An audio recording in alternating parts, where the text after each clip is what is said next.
What's up guys, Billy from Mad Max again. We're going to try this for a third time. Going to go over my primary arms ACSS 1-6 second focal plane. So, little backstory. Reached out to Primary Arms, see what they could do for me as a channel.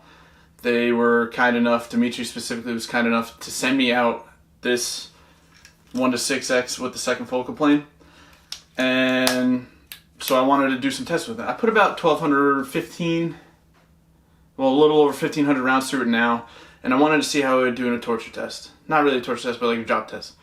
So, my first video, since been deleted, but I did a drop test with it, threw it 8 feet in the air, whatever, threw it twice, and let it rip.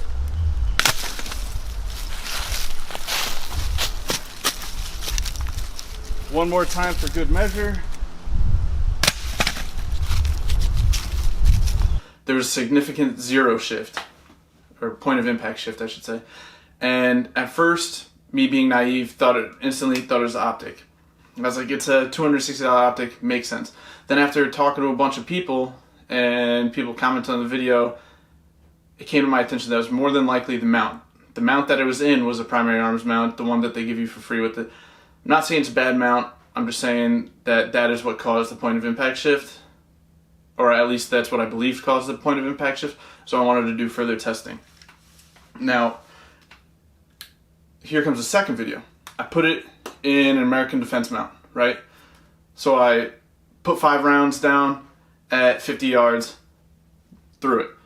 Another 5 rounds, threw it, another 5 rounds, just to track to see if there's any point of impact shift. Now, I posted that video earlier this morning, and there was some technical errors, difficulties, whatever you want to call it. The audio and the video were out of sync, and overall the quality of the video was just not there. So I ended up taking that down, and now we're redoing it again. As I said before, the optic was given to me. Not really biased on anything, whether I buy it or not. It's irrelevant to me. But I just want you guys to know that I didn't pay for it. And then also, this review isn't going to be a spec review. I'm not going to go over the size, any of that stuff. It's average size for a 1-6 low power variable optic. The only thing I will tell you, 0.5 mil adjustments and 2032 battery. But so here's the test, and once you come back from the test, we'll talk about the results and my thoughts on the optic. Okay, so what we're gonna do is shoot 5 rounds, 3 separate times. In between each group, we're gonna throw it. So it's gonna get thrown 2 times. Let's get into it.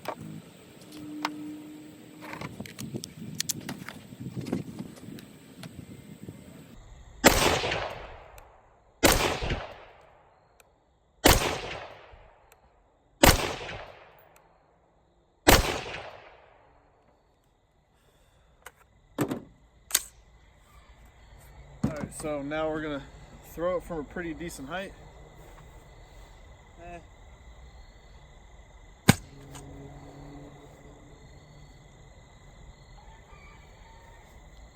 Shoot 5 more rounds real quick. I'm sure I said it before, but there's 3 dots. Top is the first one, second, third.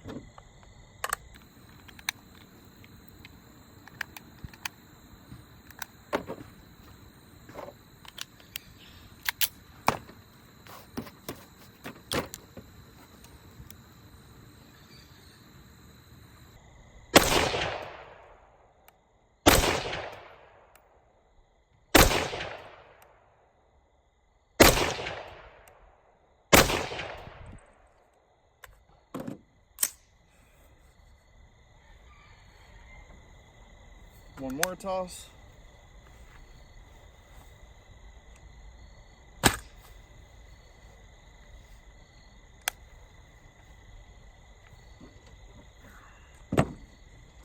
And we are doing this with 55 grain American Eagle, full metal jacket with the boat tail, because I decided to get fancy.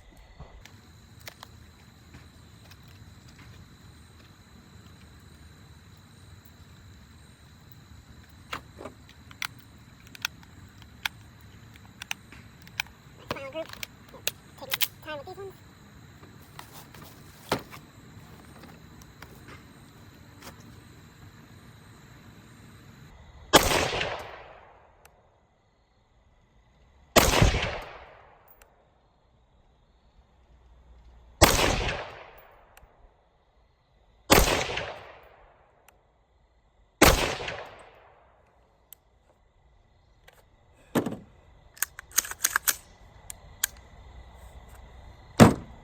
Let's see how it went. Alright, so you've seen the test. I'll put a better picture up there for you, but here's the target. First group, second group, third group, there's a drop in between here. Now, as you can see, there wasn't a shift in zero at all. Like, they're all on the dot, relatively. The only thing that happened is they opened up as the groups went on. That's not due to the optic. That is due to me, the shooter, or possibly the barrel heating up a little bit. But I'm more than inclined to say it was me as the shooter. If you go back and watch the video, I changed my platform that I was shooting off of with the sandbags and everything, and how I was shooting, the speed I was shooting, the breathing, all that stuff.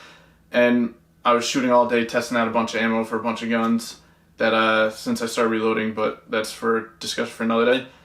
From the drop test, past the drop test. No significant shift in impact at all. But let's get into what I think about the optic. So I'm going to talk about the very few things that I dislike about the optic up front, and we'll do the two that could be fixed and one that is basically your choice when you buy the optic. Alright, so the really insignificant thing is I would like to see a knob for the magnification adjustment like you're seeing on like the Voodoos, the Night Forces, and some of the other ones. All it takes is tapping out a hole, adding a little screw in there. Easy fix. Is it major inconvenience? Absolutely not. I'll get into the actual magnification adjustment itself is actually pro. We'll get to that in a second. The one thing that I really don't like is the illumination adjustment.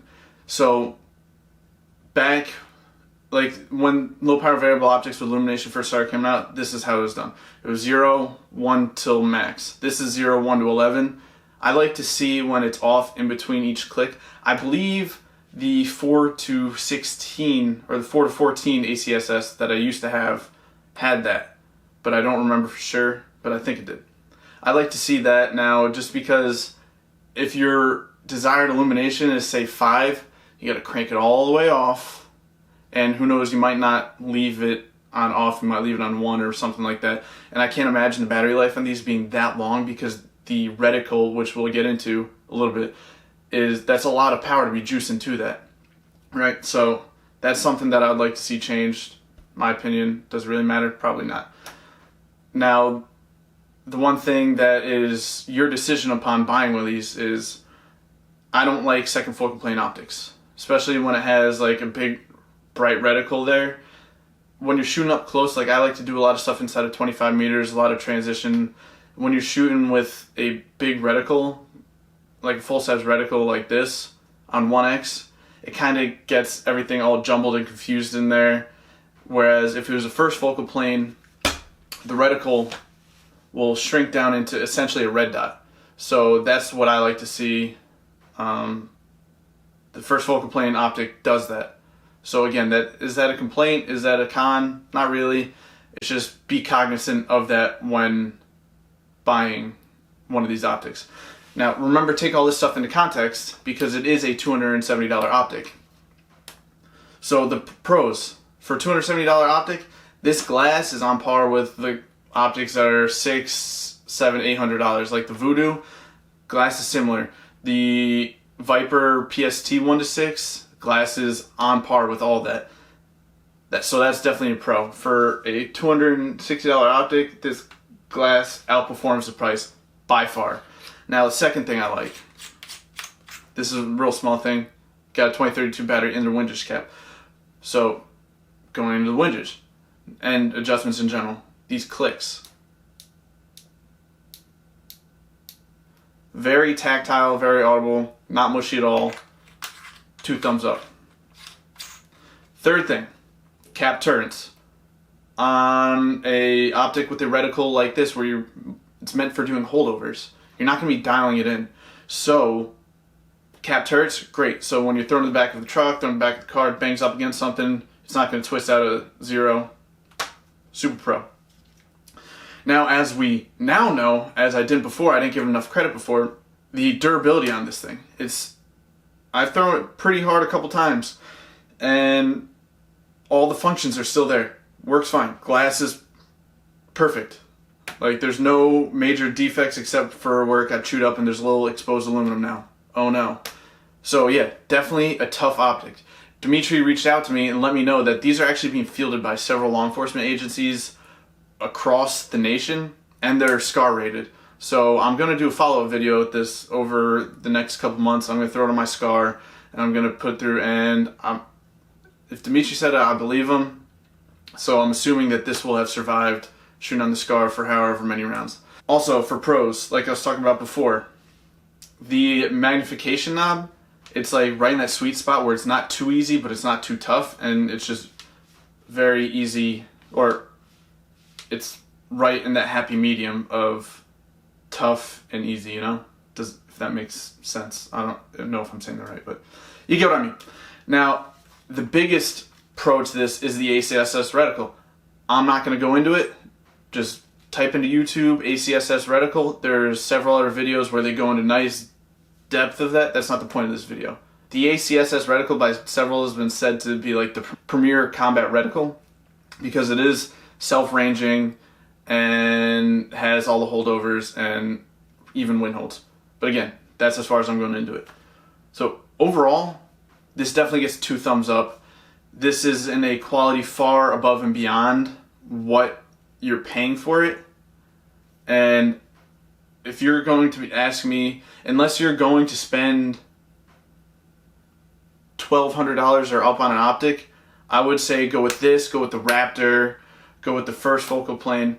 You can't go wrong with getting a primary arms, no matter what. Like, you're not going to be overspending. You're going to be getting more value for sure than what you're putting into it. If you're picking up on putting down. I just would like to thank Primary Arms for sending that out, and them as a company. I do want to check out, they have a new gold series. This is considered the silver series, but they do have a gold series that I want to check out. Maybe get like a mid-range one. And then they have the platinum series, which I haven't dabbled with a lot, but there's plenty of people out there that have nothing but great things to say about them. But yeah, just wanted to thank Primary Arms and Dimitri for sending this out. I want to thank you guys for watching. If you haven't subscribed yet, make sure you do that. If you like the video, make sure you give me a thumbs up. If you dislike the video, you know, as always, eat a dick. And check out other videos that are going to be posted somewhere around here. And I'll see you guys next time. Peace out.